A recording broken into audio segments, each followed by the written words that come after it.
Live from Fargo and serving you on TV, online, and on the go. This is Valley News Live at 5:30.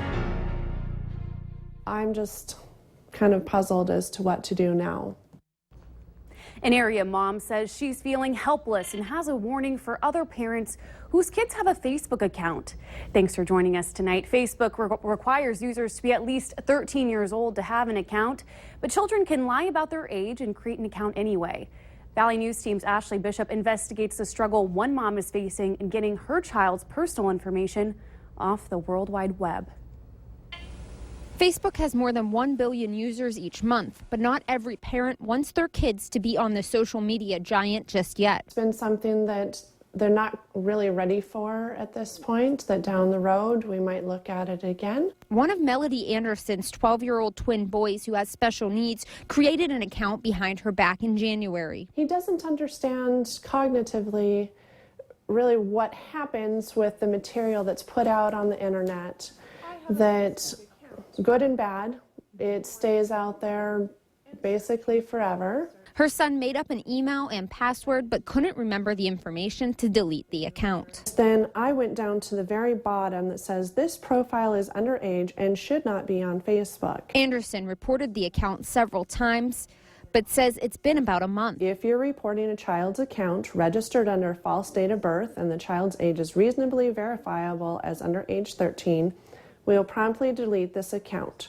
Facebook says they do not send confirmation to the parents about deleting an account, and that creating an account under the age of 13 is a violation of their terms.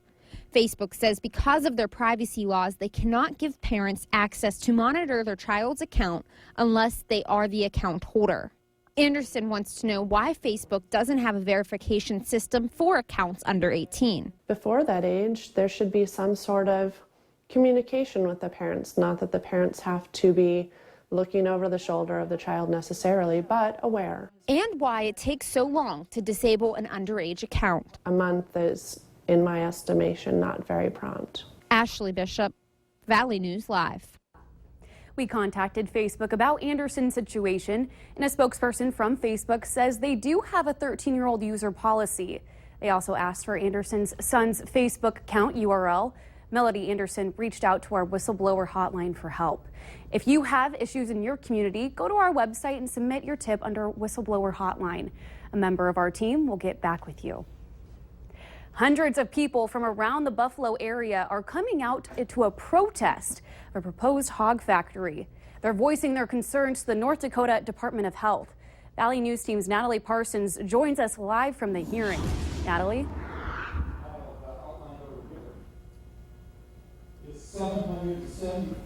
Christine, you can see that the hearing is still going on behind me, and it started at 2 p.m. this afternoon. Those opposing the swine facility voiced their concerns about the health and lifestyle changes that are to come if it is to be built. At max capacity, the facility will house 9,000 sow, and people are concerned about the stench it will bring to not only this rural town, but those around it. Residents are also not happy that it will be a large industrial facility coming into an area that thrives on local farm agriculture. In Buffalo, North Dakota, Natalie Parsons, Valley News Live. Thanks, Natalie. We'll have much more on this story tonight on Valley News Live 10 at 10. Snow has been falling on and off today for a lot of us in the valley, and there's a good chance of it again happening tonight. Let's see what we find out from Justin Fanfarilli over in First Weather. And thank you, Christine. Good evening, everybody. So we saw temperatures in the lower 30s up and down the Red River Valley today, and we just couldn't get rid of those light snow showers, and most of them not really accumulating. Here's a look at the snow totals over the past day or so. Baudette got the most. 12 inches of snow, 7.5 at War Road, Pembina at 4, Bemidji at 3, and Park Rapids at 1.5 inches. Snow is still out there, light to moderate at times, especially as you make your way from Fargo off to Jamestown, and especially points north, approaching Devil's Lake. We're also seeing some activity right now approaching the South Dakota border from Lemoore down toward Sisseton. And we are seeing temperatures mainly close to freezing from Fargo out to Detroit Lakes, and a little warmer as you make your way further down into South Dakota. And with that northerly wind out there. Wind chill is kind of a factor. We're seeing wind chills mainly into the lower to mid 20s across the area. Now, we're going to keep some snow showers possible as we go through this evening. North wind between 10 and 15 miles per hour, and temperatures staying mainly into the lower 30s. And these snow showers could stick around as we go through the first part of the weekend. We'll get into the details a little later on in the newscast. Christine? All righty. Thanks, Justin. A Crookston man has been charged with being nude while threatening to kill and rape children at a bus stop. Eric Olson faces 8 counts of threats of violence and lewd exhibition of a bizarre, frightening incident that happened earlier this week. Valley News Team's Neil Carlson explains what happened. According to court documents, it happened here on the 800 block of North Main Street in Crookston on Monday afternoon. A group of 8 to 10-year-old school children were waiting at the bus stop. Then, according to court records, Eric Olson stepped out in front of the children. He was nude and masturbating. He began to yell at the children that he was going to rape and kill them. The kids were able to safely run home and report the incident. Police quickly found Olson at this nearby apartment building. A next-door neighbor saw some of what happened. Seen a gentleman on the back deck back there, and there was nobody next to him, but he was ranting and raving and using foul language. Did he have his clothes on? At that time, he only had his pants on. All Yeah. right. So that's pretty much all I saw, and then I filled the police in about what was going on. And Okay, so he was just kind of screaming at the wind? yep, there was absolutely nobody next to him. The charges against Eric Olson include 4 counts of threats of violence, which are felonies that each carry a maximum sentence of 5 years in prison. The 4 counts of lewd exhibition against Olson are misdemeanors that carry a maximum sentence of 1 year in jail. In Crookston, Neil Carlson, Valley News Live. Eric Olson made his first court appearance today and remains in jail. He has a long criminal history that includes terroristic threats, theft, and drug use.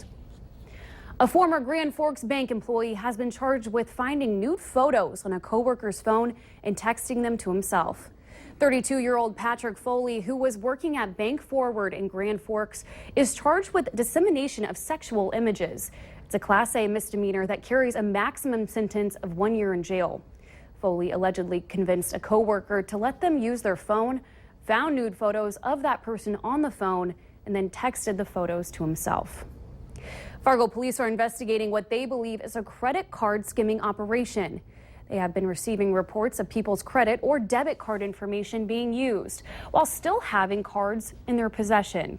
It's believed the skimming operation is traveling through the area and may go back as far as January. Police say there may be multiple suspects involved.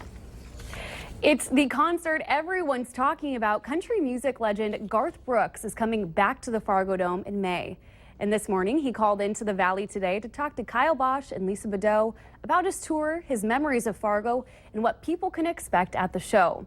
Garth says fans don't have to worry about not hearing any of their favorites.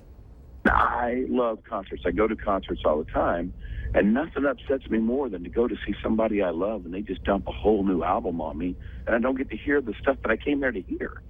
So we bring all of our old stuff, and we'll sprinkle the new stuff around. And if it takes us, forever to get through all the stuff, it takes us forever. We just have a fun, feel lucky to be playing, and feel lucky to be touring at this level this late in our career.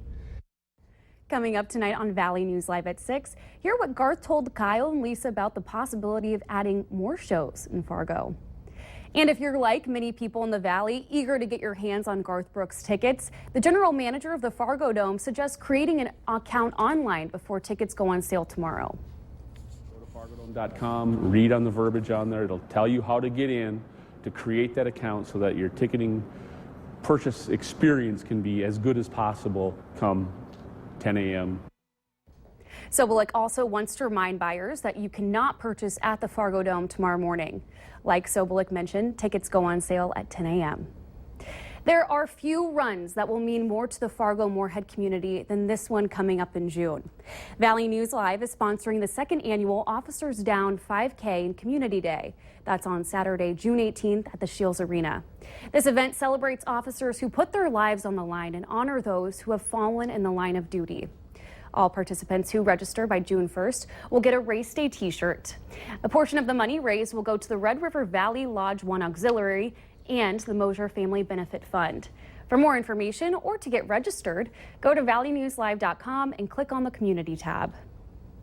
What St. Patrick's Day would be complete without some authentic food and drinks? Smells of traditional dishes are coming from the kitchen at Blarney Stone Irish Pub.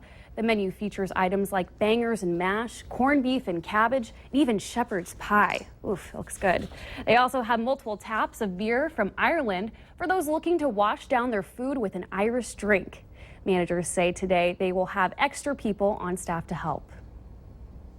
Obviously, St. Patrick's Day is one of our busiest days of the year, if not the busiest day of the year. You know, it's funny how everybody is Irish on St. Patrick's Day. Got to find that place to go. You know, we're generally busy from pretty much open to close. And Blarney Stone is open until 1 a.m. Something fishy.